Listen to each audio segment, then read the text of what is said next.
आगे का प्रश्न है, दिए गए काव्य को पढ़कर प्रश्नों के उत्तर दीजिए। तो यहाँ पर काव्य है, हिमालय की विशिष्टता बताने वाला एक काव्य है, उसकी विशेषता बताने वाला काव्य है। जैसे खड़ा हिमालय बता रहा है डरो न आंधी पानी से। और जो हिमालय की विशेषता है उससे हमें को कुछ सीखना है, और सीख वो हमें इस काव्य में मिलती है कि हमें है वो हिमालय की तरह खड़े रहना है। और आंधी पानी से जैसे हिमालय नहीं डरता, उसी तरह हमें आंधी पानी जैसी मुश्किलें है वो जो जीवन में आती है उससे डरना नहीं है। डटे रहो तुम अपने पथ पर कठिनाई तूफानों में। हमें है जो अपना ध्येय प्राप्त करना है, जो हासिल करना है, उसमें कोई भी कठिनाई आए फिर भी हमें वो पथ नहीं छोड़ना है। डिगो न अपने पथ से तुम तो सब कुछ पा सकते हो प्यार। એટલે जो हम है वो अपने ध्येय से डिगे नहीं, यानी हमारा ध्येय है वो मुश्किलों में छोड़ ना दे और उसी पथ पर आगे बढ़े तो हम है वो अपना ध्येय प्राप्त कर सकते हैं। तुम भी ऊंचे उड़ सकते हो, छू सकते हो नभ के तारे। यानी तुम भी पढ़ लिख कर अच्छी जगह प्राप्त कर सकते हो। और जैसे कल्पना चावला ने की है, फिर सुनीता विलियम्स है, विक्रम साराभाई है, ऐसे सब ने जो अच्छी अच्छी पढ़ लिख कर जो भी स्थान प्राप्त किया है, तुम भी ऐसे स्थान प्राप्त कर सकते हो। अटल रहा जो अपने पथ पर लाख मुसीबत आने पर। जो हमारे अपने ध्येय पर अटल रहता है और जो भी कितनी भी सारी मुश्किलें आती हो वो अपना ध्येय नहीं छोड़ता, मिली सफलता उसको जग में जीने में मर जाने में। उसी को है वो अपने जीवन में सफलता मिलती है। जितनी भी बाधाएं आई उन सब से ही लड़ा हिमालय, इसलिए तो दुनिया भर में हुआ सभी से बड़ा हिमालय। जिस तरह हिमालय है वो अपने बीच आने वाली सब बाधाओं से लड़ता है और इसीलिए दुनिया भर में उसका नाम है, क्योंकि हमारे भारत में सबसे ऊंचा हिमालय है। तो उसी तरह हम भी है वो हिमालय की तरह ऊंचे बन सकते हैं यदि हम अपने ध्येय को प्राप्त करें, पढ़ लिख कर कुछ करें और देश का नाम रोशन करें। तो बच्चों अब यही काव्यों में से कुछ प्रश्न दिए गए हैं। जैसे है, हिमालय हमें क्या संदेश देता है। तो हिमालय हमें संदेश देता है कि आंधी और तूफान आने पर तुम डरो नहीं, तुम कठिनाइयों और तूफानों रूपी मुश्किलों में अपना रास्ता न छोड़ो। फिर है, मुसीबत आने पर हमें क्या करना चाहिए। तो मुसीबत आने पर हमें अटल रहना चाहिए, अपना ध्येय छोड़ना नहीं चाहिए। फिर तीसरा प्रश्न है, कवि ने हिमालय को सबसे बड़ा क्यों कहा है।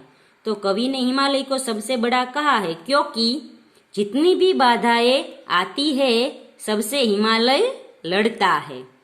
फिर चौथा प्रश्न है, इस काव्य का भावार्थ लिखिए।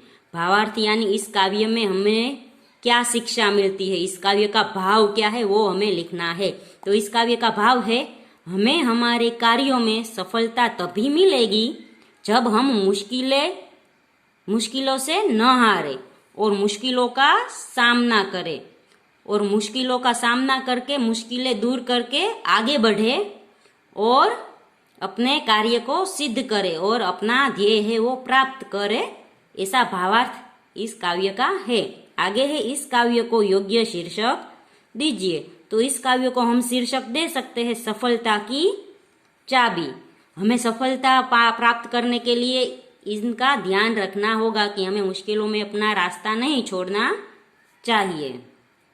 आगे का प्रश्न है, चित्र के आधार पर कविता लिखिए जिसमें निम्नलिखित शब्दों का उपयोग हुआ हो। जैसे फूल, तितली, बादल, वृक्ष, बारिश। तो ये 5 शब्दों को बनाकर एक कविता लिखनी है जिसमें इन सब का प्रयोग हुआ हो। तो मैंने एक कविता लिखी है।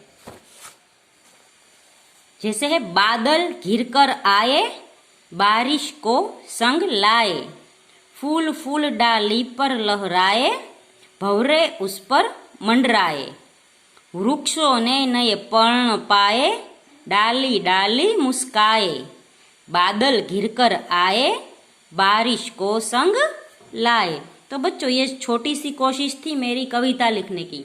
आप भी इस तरह कविता लिख सकते हैं।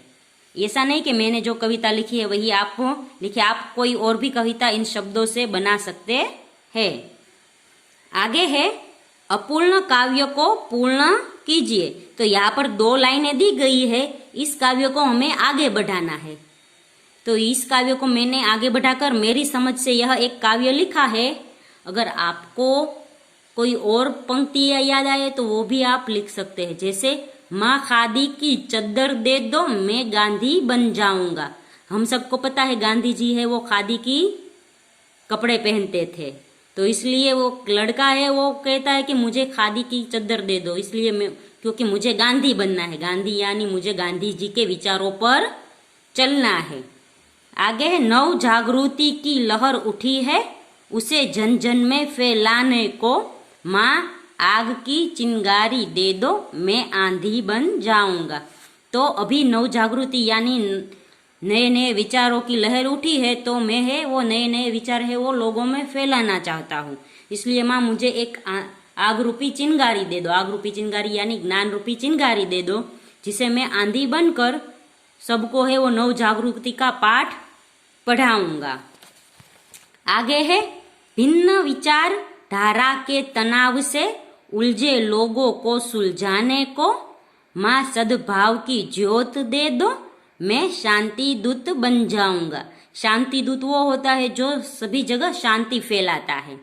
तो वो कहता है कि यहाँ हमारे समाज में भिन्न भिन्न विचार है, इसलिए विचारों में टकराव होता है, तो इस टकराव को है वो हमें दूर करना है। इसलिए मुझे उन सब से उलझे लोगों को है उस टकराव से दूर रखना है, इसलिए मुझे है वो सद्भावना यानी सद्भावना रूपी एक ज्योत दे दो, जिसे मैं शांति दूत बनकर सब लोगों में शांति फैलाऊंगा। तो बच्चों इस कविता में भी यही सीख मिलती है कि हमें है वो देश को एक करना है, नई जागृति फैलानी है, नए विचार फैलाने हैं, और सभी विचारों की भिन्न भिन्न होते हैं उन सब विचारों को है वो टकराने नहीं देना चाहिए। सब विचारों का हमें है वो सम्मान करना चाहिए, अच्छे विचारों का सम्मान करना चाहिए, जो बुरे विचार है उसको हमें समझाना चाहिए, और शांति दूत बनकर हमें है वो जग में शांति फैलानी चाहिए।